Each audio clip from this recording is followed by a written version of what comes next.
नमस्ते।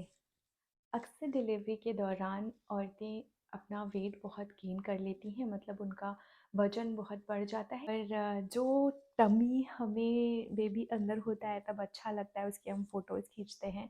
बेबी के डिलीवरी के बाद वही टमी फैट जो है हमारे लिए प्रॉब्लम बन जाता है। हम उससे शर्माने लगते हैं और हमें लगता है कि अब ये कैसे कम होगा। ओवरऑल बॉडी वेट भी हमें घटाना होता है। तो मेरे भी ट्विन्स बेबी हुए हैं और 1 साल पहले वो हुए थे। 3 महीने से योगा करना शुरू कर दिया था डिलीवरी के बाद। लेकिन आपको अपने डॉक्टर से पूछना है कि आप कब शुरू कर सकते हैं। सारे डिटेल्स जो प्रिकॉशंस आपको फॉलो करने हैं वो आपको डिस्क्रिप्शन बॉक्स में मिल जाएँगे। उनको पढ़ने के बाद अगर आपको सही लगता है, आप योगा करने के लिए फिट हैं, तो आइए हमारे साथ ये चैनल पे जॉइन करिए पोस्टपार्टम योगा 15 मिनट्स का। तो चलिए शुरू करते हैं। सबसे पहले हम अपने जोड़ मतलब जॉइंट्स का वार्म अप करेंगे। 15 मिनट मतलब एक मम्मी के लिए 15 मिनट निकालना भी बहुत बड़ी बात होती है। तो 15 मिनट से ज़्यादा ये वीडियो नहीं होगा और गाइडेड ट्यूटोरियल होगा आपको कौन से स्टेप्स कैसे करने हैं। तो चलिए शुरू करते हैं। सबसे पहले आप किसी भी आसान आराम वाली पोजीशन में बैठ जाइए, कंफर्टेबल पोजीशन में। सुखासन बोलते हैं इसको, सबसे ज़्यादा सुख इसमें मिलता है, इसलिए हाथ जोड़कर हम 3 सांसें लेंगे। आंखें बंद कर कर ध्यान अपनी सांसों पे लाएं और 3 लंबी सांसें लें।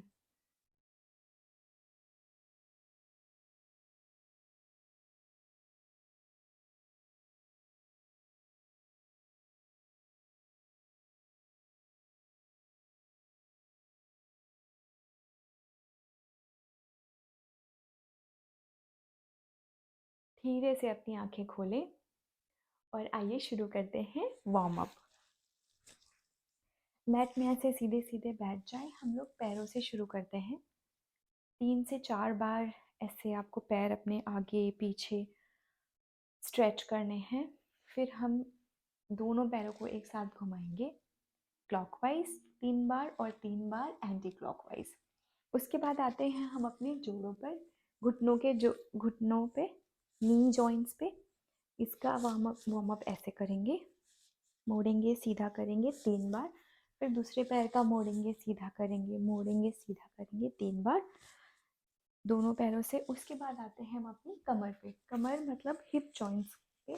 तो ये हिप जॉइंट घुमाने का वार्म अप है। इसमें आपको अपने हाथ टेढ़े नहीं करने हैं, सीधे ही रखने हैं। चक्की चालन आसन बोलते हैं। इसमें हाथ आप ऐसे जोड़ भी सकते हैं बट आपको हाथ मोड़ने नहीं हैं, इतना याद रखिएगा। 3 राउंड करने के बाद मैंने शायद बोलते बोलते ज़्यादा कर दिया। आप 3 एंटी क्लॉकवाइज करेंगे एंड 3।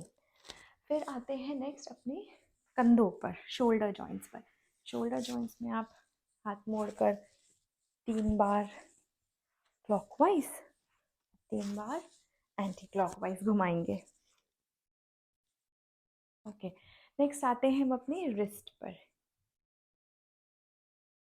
3 4 5। फिर बाहर अंदर खोलेंगे 3 4 5। बहुत अच्छा। अब हम कस के मुट्ठी बांधेंगे और छोड़ेंगे, उंगलियों का व्यायाम करेंगे। 3 बार ऐसे करेंगे। फिर आता है अपने गले का जॉइंट।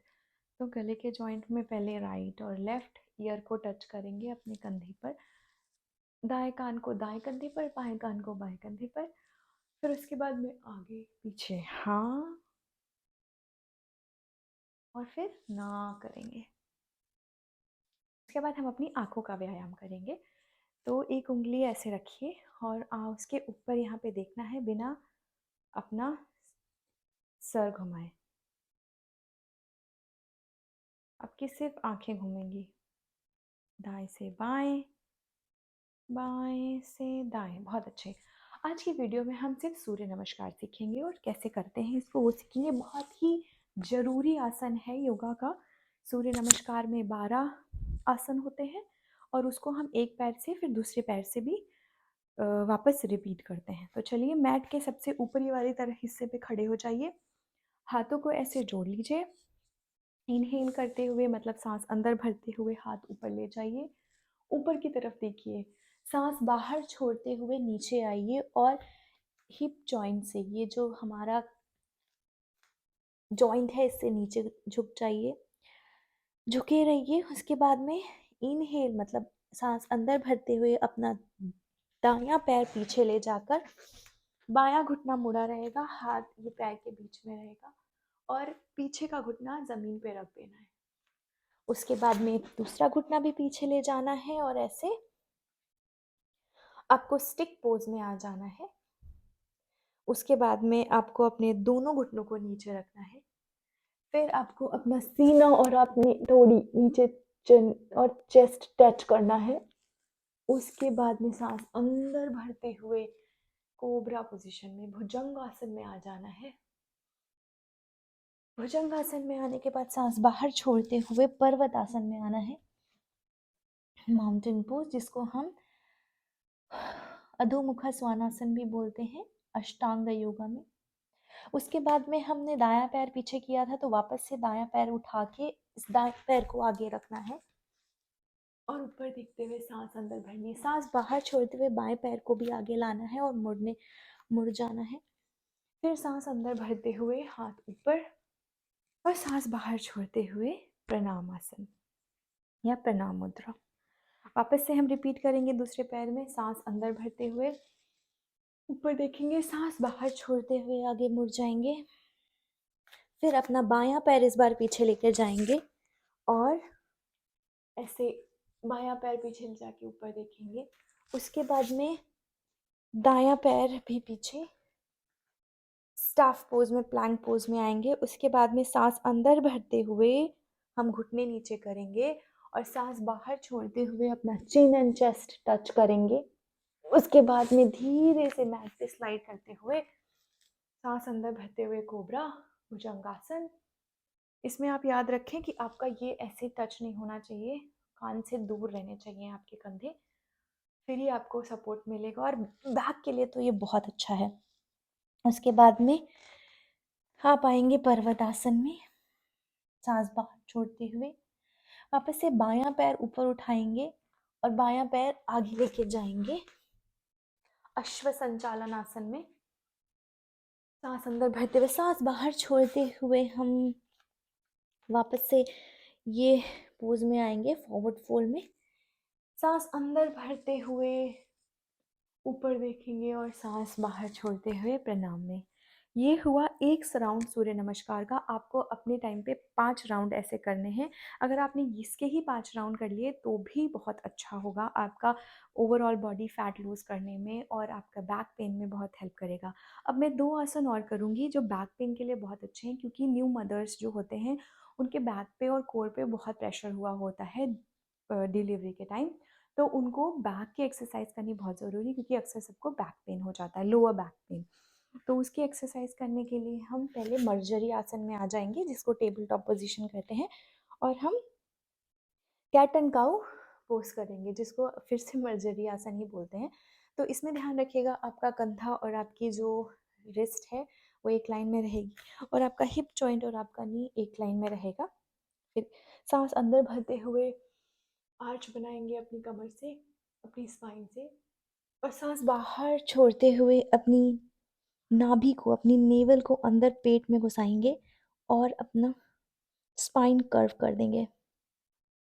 फिर से इनहेल करते हुए सांस अंदर भरते हुए वापस रिपीट करेंगे, सांस बाहर छोड़ते हुए कर्व राउंड करेंगे अपनी बैक को। एक बार और करेंगे, इनहेल करते हुए, एक्सहेल। 3 बार ये करने के बाद अब हम अपने बैक पे लेट जाएंगे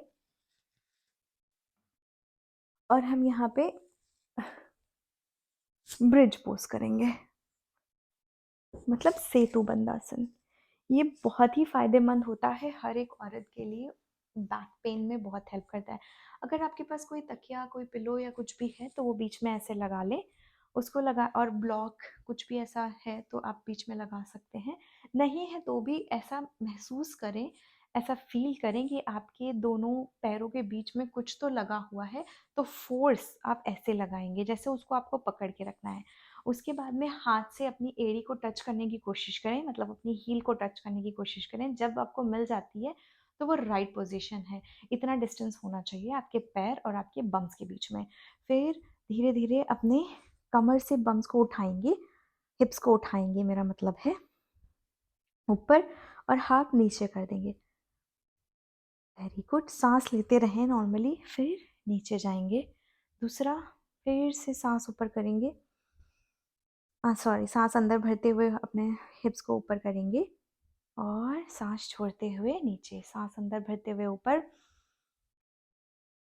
सांस छोड़ते हुए नीचे। सांस अंदर भरते हुए ऊपर, सांस छोड़ते हुए नीचे। लास्ट बार ये ट्राई करेंगे कि आप अपने हाथ से सपोर्ट करके और ऊपर उठेंगे। ध्यान रहे कि आपकी एड़ियाँ ज़मीन पे ही रहें, ऐसे उठाना नहीं है उनको, तभी अच्छे से आपकी कमर पे प्रेशर लगेगा। ये है सपोर्टेड। अगर आपको वैसे करने में तकलीफ़ हो रही थी तो ये मॉडिफिकेशन है कि सपोर्ट दे दें अपने हाथों का, और फिर आप इसको यहाँ पे होल्ड करके रखेंगे 5 सांसों तक या 5 गिनतियों तक। 1, 2, 3, 4, 5। ये करने के बाद हम धीरे से उठ जाएंगे। उठने के बाद हम वापस सुखासन में आ जाएंगे। अगर आपने मेरे साथ सिर्फ एक राउंड किया है सूर्य नमस्कार का, तो शवासन में रिलैक्स रेस्ट करने की कोई ज़रूरत नहीं है। पर आपने खुद से अगर 5 राउंड किए हैं सूर्य नमस्कार के, तो ये प्रैक्टिस ख़त्म करने के बाद थोड़ी देर आप शवासन में ऐसे लेट कर आराम करेंगे, हाथ ऊपर की तरफ।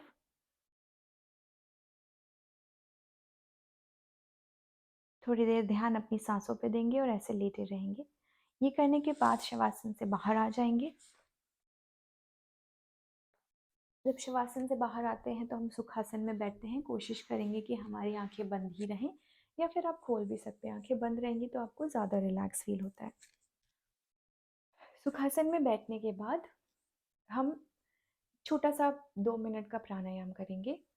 हाथों को अपने ज्ञान मुद्रा में लेके आएंगे, आंखें बंद करेंगे, मुंह बंद करके नाक से सांस अंदर भरेंगे, और फिर मुंह से होठों को गोल कर कर सांस को बाहर छोड़ेंगे। ऐसा हम 7 बार करेंगे।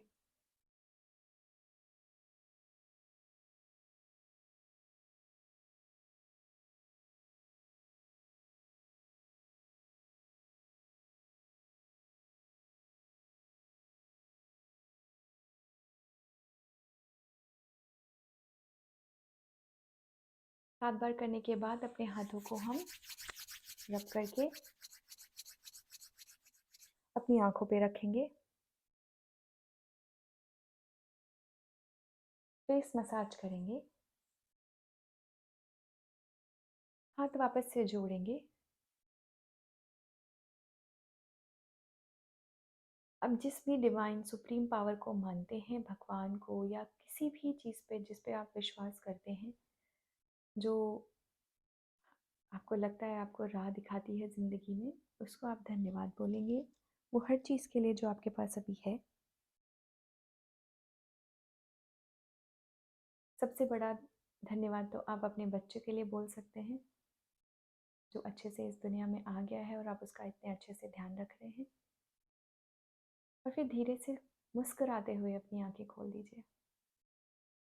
ये बहुत बिगिनर वाला वीडियो था। जो मम्मियाँ लोगों ने कभी योगा नहीं किया है बट उनको लग रहा है कि 10-15 मिनट अपने लिए निकालने चाहिए, उनको ये वीडियो ज़रूर देखना चाहिए और ट्राई करना चाहिए। और फिर मुझे कमेंट्स में बताइएगा कि आपको कैसा लगा, या आपको कुछ और इम्प्रूवमेंट करना है या मॉडिफिकेशन चाहिए। मैं बिल्कुल उसका जवाब दूँगी। एक चीज़ और मैं यहाँ पे हाईलाइट करना चाहती हूँ, बताना चाहती हूँ कि मम्मियों के पास हमेशा टाइम नहीं होता, तो टाइम निकालना पड़ता है अपने लिए। तो अगर आपको आपका बेबी छोटा है तो आप उसको मैट पे यहाँ पे सामने रख के उसके साथ योगा कर सकते हैं अगर वो सो रहा है तो। और अगर आपका बेबी बड़ा हो गया है, जैसे मेरे बच्चे 1 साल के हैं, वो अभी सो रहे हैं, तो मैं ये कर रही हूँ। और अक्सर मैं यही करती हूँ, जब वो नैप लेते हैं तो मैं, अगर मेरा पेट खाली है तो मैं टाइम निकाल के योगा प्रैक्टिस करती हूँ। बाकी सारे घर के काम छूट जाते हैं, सफाई थोड़ी लेट हो जाती है या जो भी और चीज़ें, बट मेरा हो जाता है। आपका ख्याल रखना भी बहुत ज़रूरी है। और अगर आपको लगता है कि आपका बच्चा खेल रहा है, खेलने के मूड में है, तो आप उसको कुछ खिलौने देके अपने आसपास रख सकते हैं और फिर ये योगा प्रैक्टिस कर सकते हैं। धन्यवाद।